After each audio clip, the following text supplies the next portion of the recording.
गीला कपड़ा ताकि अच्छे से जो है वो साफ हो जाए। मेरा हस्बैंड मुझे लग रहा है यहाँ पे खेल ही रहा था।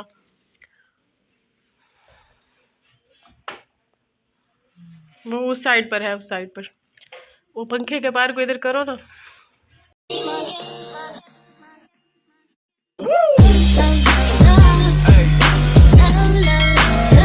अस्सलाम वालेकुम व्यूअर्स, कैसे हैं आप? उम्मीद है कि आप सब खैरियत से होंगे। तो इसी तरह मैं अब अम्मी के घर से जो है वापस आ गई थी मुल्तान, अपने ससुराल में, अपने घर। तो अब यहाँ हमारे घर जो है वो शाम को तिक्का बोटी का इंतज़ाम हो रहा था। तो इसी तरह मैं बहुत ज़्यादा थकी हुई थी, क्योंकि मुझे जो है वो पैकिंग भी ओपन करनी थी अपनी, और रूम भी काफ़ी ज़्यादा जो है वो बिखरा हुआ था, और काफ़ी मैंने सेटिंग करनी थी और सफाई वगैरह भी करनी थी। क्योंकि ऐसे फिर मज़ा नहीं आता जब तक सारा कुछ मैं सेट ना कर लूँ, सफाई ना कर लूँ, तब तक मैं रेस्ट नहीं कर सकती। तो सबसे पहले जो है मेरा भी जो पैकिंग वाला सामान था, तो उसको भी मैंने ओपन करना था, सारी चीज़ें जो है वो कबर्ड में समेट के रखनी थी। तो यहाँ पर जो मेरा बेटा है वो बहुत ज़्यादा थक गया था, क्योंकि ये सफ़र करके आया हुआ था। तो सफ़र में जो बच्चे हैं वो काफ़ी ज़्यादा थक जाते हैं। तो इसी तरह जैसे ये घर आता है अपने, तो बहुत ज़्यादा खुश हो जाते हैं, क्योंकि बच्चे जो हैं वो अपने घर में ज़्यादा कंफर्टेबल फ़ील करते हैं। तो इसी तरह उसके लिए एक सरप्राइज़ भी था जो उसकी फूफो ने लेके रखा हुआ था। तो सरप्राइज़ था उसकी उसकी जो साइकिल थी वो लेके रखी हुई थी। तो साइकिल को देख के ये बहुत ज़्यादा खुश हो गया, तो उस पर फ़ौरन ही बैठकर इस पर जो अलार्म था वो बजा रहा था।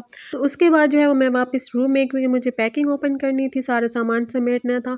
तो यहाँ पर देखिए मेरी टेची जो थी वो न्यू टेची थी, तो ये जो है यहाँ से फट गई। मुझे बहुत ज़्यादा दुख हो रहा है। रास्ते में जब हमने इसको वापसी पर आते हुए डिग्गी में रखा, और पता नहीं उस डिग्गी में लोहे वाली क्या चीज़ थी जो इसके साथ लग कर और इसने जो है मेरी टेची को फाड़ दिया निकालते वक्त। तो तब मेरे हस्बैंड निकाल रहे थे, उनको पता नहीं चला कि ये यहाँ पर कोई चीज़ इसके इसके साथ जो है वो लगी हुई है। तो इसी तरह मैं अब जो है पैकिंग ओपन कर रही थी, तो मेरे हस्बैंड के कुछ सामान था फ्रंट पे, तो उसको अब मैं निकालूंगी। तो उसके बाद मैं यहाँ सबको हैंग करूँगी जो। तो यहाँ पर मैंने ऑर्गेनाइज़र जो है वो दराज से ऑर्डर किया था, अम्मी के घर ही मैंने इसे ऑर्डर किया था। तो ये जो ऑर्गेनाइज़र है ये बहुत ज़्यादा यूज़फुल है, और इसकी जो है ये 5 पॉकेट्स हैं। तो इसमें आप कोई भी छोटा सा सामान जो है वो रख सकते हैं, हस्बैंड का, अपने बच्चों का, और अपना आप कुछ भी इसमें जो छोटा है वो मैनेज हो सकता है इसमें। इस वजह से मुझे मेरी कबर्ड में जो मैनेज करने के लिए कुछ नहीं था, तो मुझे इसलिए ऑर्डर करना पड़ा। उसके बाद जो है मुझे डस्टिंग करनी थी, और साथ में पंखा भी साफ़ करना था, क्योंकि पंखा जो है बहुत ज़्यादा गंदा हुआ हुआ था। तो इसी तरह मैंने अपने हस्बैंड से रिक्वेस्ट की कि आप मुझे पंखा साफ़ कर दें, क्योंकि मेरा हाथ तो बिल्कुल नहीं जाता था पंखा साफ़ करने के लिए।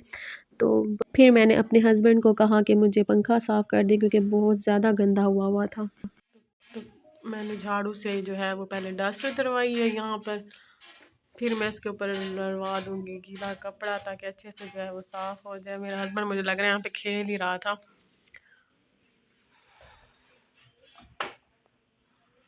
वो उस साइड पर है, उस साइड पर। वो पंखे के पार को इधर करो ना। हाँ, थोड़ा सा यहाँ यहाँ से उतार दो।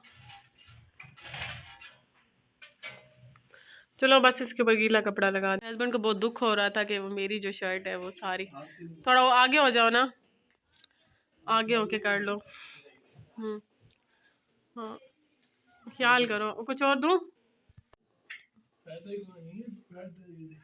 उनका हाथ ही नहीं जा रहा।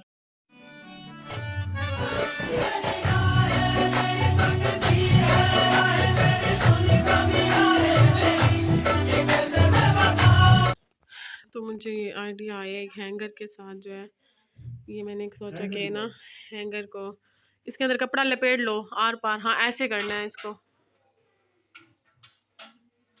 खत्म।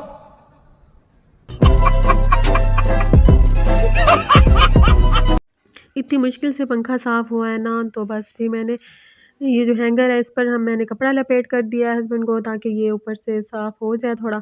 लेकिन फिर भी ये साफ़ नहीं हो रहा था ठीक से। मुझे यही लगा कि मेरे हस्बैंड जो हैं वो बेड पर चढ़ कर ये पंखा साफ़ कर लेंगे ईज़िली, क्योंकि उनकी जो हाइट है वो काफ़ी लंबी है।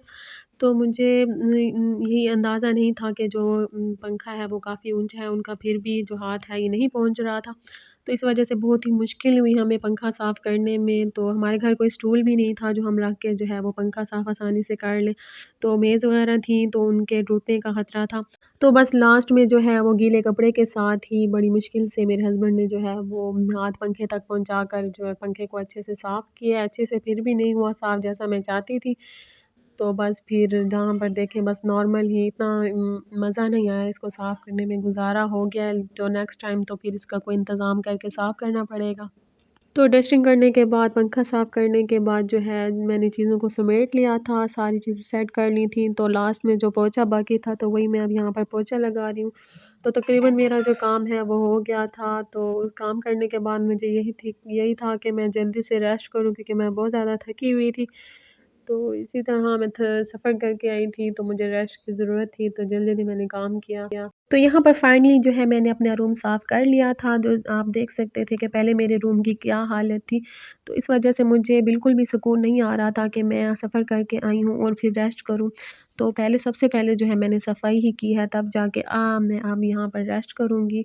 तो इसी तरह मैंने यहाँ पर नीचे कारपेट भी बिछा दिया था ताकि मेरा बेटा जो है यहाँ पर प्लेइंग कर सके। अब तो यहाँ पर जो बेडशीट थी वो मैंने चेंज नहीं की क्योंकि मैं जैसे ही अपनी अम्मी के घर से आई थी वापस जैसे ही अपने घर आई हूँ तो मैंने बेडशीट जो है वो चेंज कर ली थी। तो इसी तरह अगर आपको मेरी वीडियोज़ जो हैं वो अच्छी लगती हैं तो मुझे कमेंट करके ज़रूर बताया करें, लाइक्स भी किया करें। तो अगर आप मेरे चैनल पर न्यू हैं तो ज़रूर मुझे सब्सक्राइब करें। तो इसी तरह नेक्स्ट वीडियो के लिए मैं ज़रूर हाज़िर होंगी, तब तक के लिए अल्लाह हाफ़िज़।